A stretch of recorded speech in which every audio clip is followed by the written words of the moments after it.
सेना को एक और तगड़ा झटका देने जा रहे हैं भारत के रक्षा मंत्री राजनाथ सिंह। राजनाथ सिंह आज अरब सागर में आईएनएस विक्रांत पर सवार होंगे, जो हाल ही में ऑपरेशन सिंदूर के तहत कराची तक अपनी मौजूदगी से पाकिस्तानी नेवी में दहशत फैला चुका है।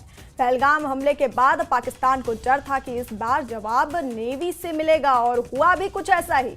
आईएनएस विक्रांत और उसके कैरियर बैटल ग्रुप की तैनाती ने पाकिस्तान के वॉरशिप को कराची हार्बर में ही बंधक बना दिया। अब रक्षा मंत्री आईएनएस विक्रांत पर जवानों से मिलकर उनका हौसला बढ़ाएंगे।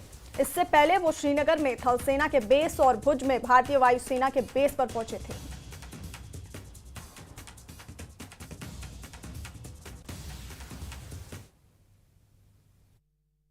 आखिरकार आपने सिद्ध किया है कि सचमुच आप हमारे देश की बहादुर बेटियां हैं।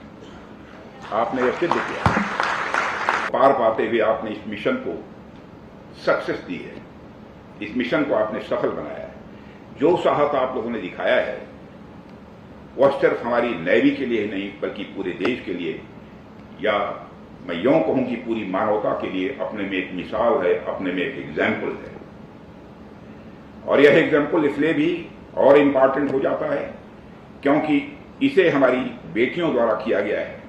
हम सबको आप दोनों के ऊपर नाज है।